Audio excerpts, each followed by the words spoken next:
Are you down for this? If you're in the mood, we can take it to the moon. Just like a movie scene, table for two. No need to be fair, I want you instead. Assalamualaikum warahmatullahi wabarakatuh. Waalaikumsalam warahmatullahi wabarakatuh. Selamat siang teman-teman. Siang Ibu. Saya ucapkan terima kasih kepada teman-teman karena sudah bersedia hadir untuk ikut pada kegiatan kita pada hari ini, yaitu bimbingan kelompok. Sebelum kita mulai kegiatannya, alangkah baiknya kita awali dengan berdoa. Teman-teman di sini ada yang mau memimpin doa?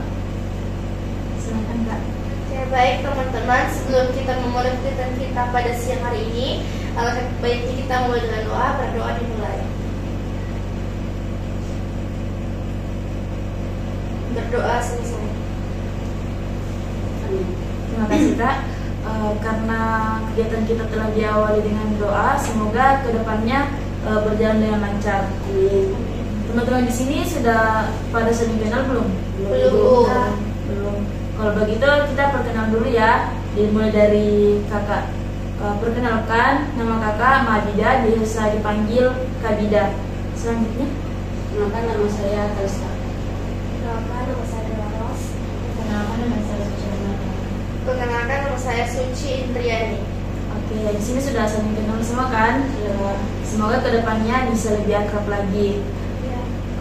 Sebelum lanjut, teman-teman di sini sudah pernah melakukan bimbingan kelompok belum? Belum. Kalau begitu saya jelaskan sedikit. Jadi bimbingan kelompok itu adalah suatu kegiatan yang tujuannya untuk menyelesaikan masalah anggota kelompok secara berkelompok. Jadi bukan hanya ibu di sini yang nantinya aktif, tapi teman-teman di sini juga nanti aktif untuk memberikan argumen, saran, solusi, begitu teman-teman. Terus di bimbingan kelompok juga itu ada asas-asas. Yang pertama itu ada asas kenormatifan, yaitu mematuhi norma-norma yang ada. Contohnya ketika nanti kakak berbicara, teman-teman tidak boleh memotong, begitupun sebaliknya. Kemudian ada asas kesukarelaan. Jadi teman-teman datang di sini karena sukarela, tidak? Salah. Oke, baik. Kemudian ada asas keterbukaan. Jadi nanti teman-teman bercerita itu harus terbuka, tidak perlu ada yang ditutup-tutupi. Kemudian ada asas kerahasiaan. Jadi semua cerita teman-teman itu nanti akan menjadi rahasia. Jadi kami akan menjaga kerahasiaan cerita dari teman-teman. Oke, baik, sampai sini apakah teman-teman sudah paham? Sudah. Oke, baik, karena saya lihat teman-teman kurang semangat, boleh kita tepuk semangat dulu? Boleh. Oke, jadi ibu contohkan bentuknya. Tepuk semangat. Semangat. Boleh? Boleh. Oke, tepuk semangat. Semangat. Sekali lagi, tepuk semangat. Semangat.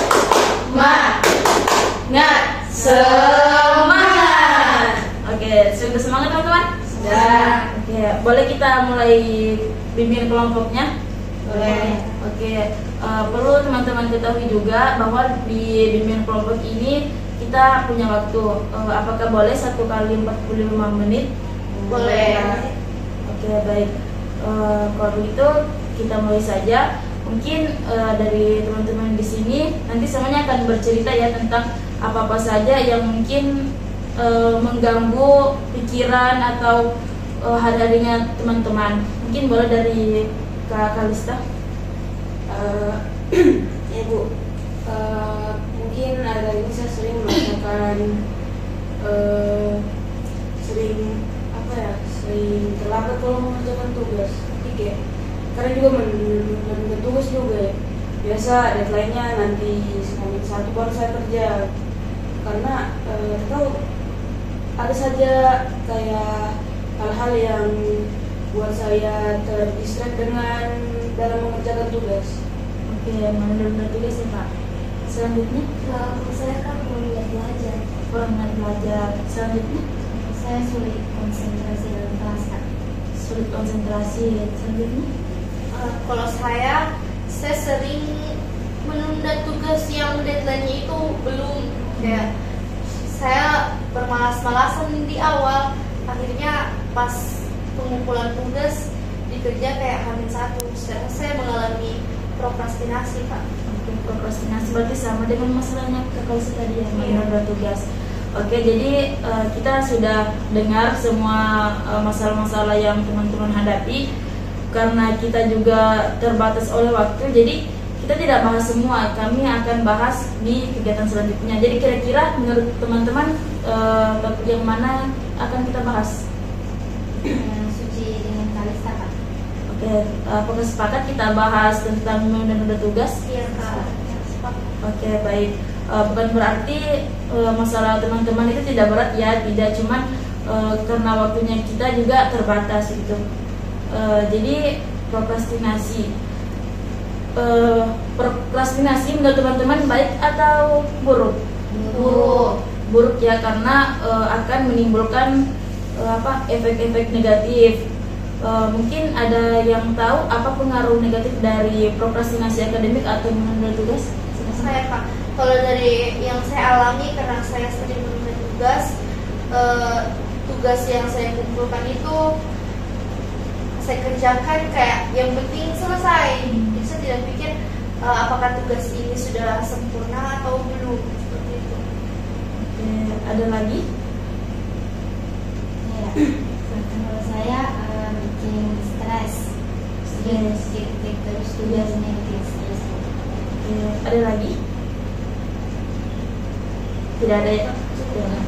Oke, tadi dari Kak Suci bilangnya kalau kayak kita kerja tugas itu nggak sempurna, jadi kayak kurang optimal kerjanya, efektif. Terus juga ini bisa menimbulkan stres karena dipikir terus tugasnya, tidak dikerja. Oke, baik. Itu betul yang teman-teman katakan.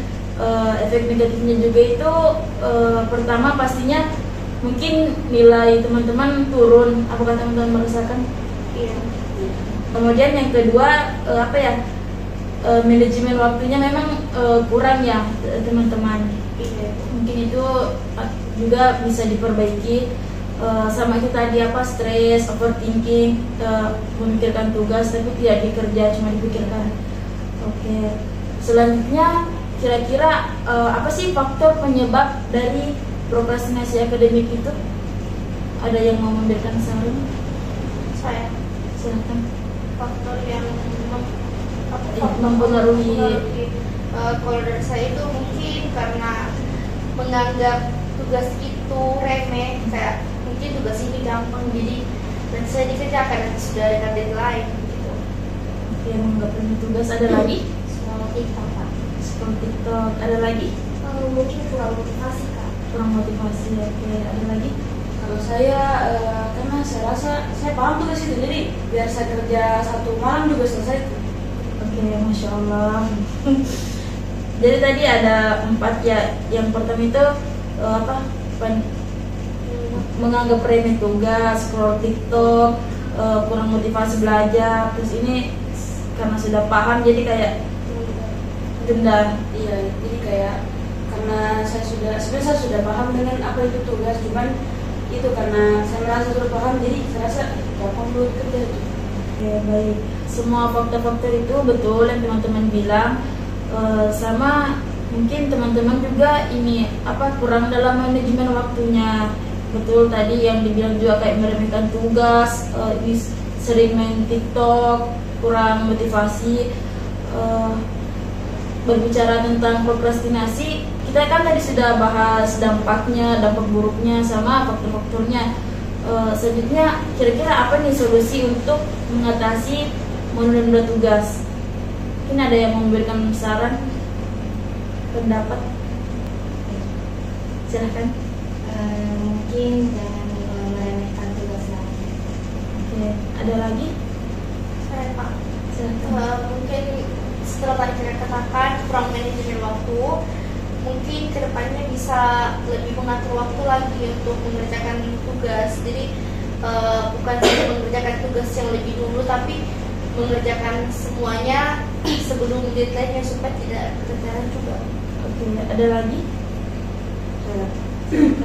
Kalau saya mungkin setelah diberikan tugas langsung bekerja saja, biar tidak ada lagi waktu atau alasan yang kayak oh masih bisa ini masih gampang, karena terkadang manusia juga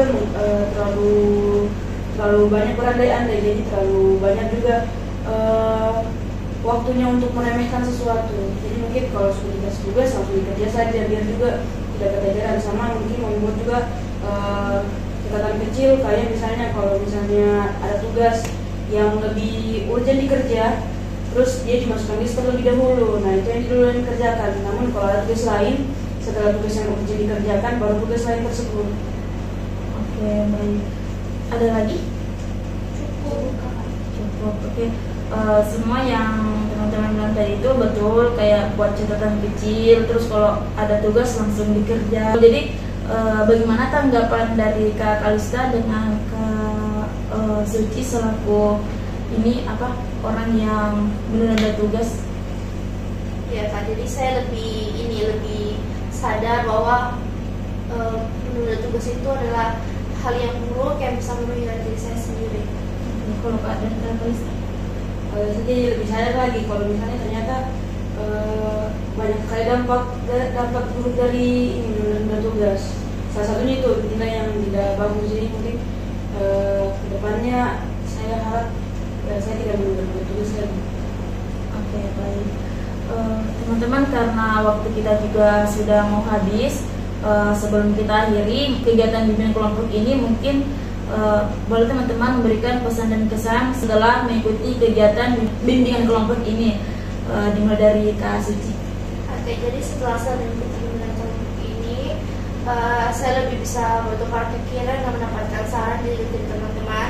Jadi saya lebih punya motivasi lagi untuk tidak menunda tugas. Oke, selanjutnya. Jadi pesan saya senang mengikuti bimbingan kelompok hari ini, dan saya belajar penyebab dari menunda tugas dan dampaknya. Oke, selanjutnya. Jadi pesan saya untuk teman-teman, jangan sering menunda tugas dan lebih semangat. Selanjutnya. Kalau saya mungkin jangan lagi menunda tugas, kalau ada tugas langsung bekerja. Dan juga saya senang mengikuti bimbingan kelompok kali ini karena saya jadi bisa terbuka lagi ke teman-teman, ke orang-orang sekitar, dan juga saya merasa banyak manfaat mengikuti ini. Jadi saya bisa dapat banyak saran dari teman-teman yang lain. Ya, baik. Kita harap setelah kegiatan ini semoga dari teman-teman ada perubahan, ada perbaikan ke depannya. Karena waktu kita sudah habis, Ibu akhiri kegiatan bimbingan kelompok hari ini dengan ucapan hamdalah, alhamdulillahirabbil alamin. Terima kasih teman-teman karena sudah mau bercerita, sudah meluangkan waktunya untuk hadir di kegiatan ini. Ibu akhiri, minallahi musta'an, wassalamualaikum warahmatullahi wabarakatuh. Waalaikumsalam warahmatullahi wabarakatuh.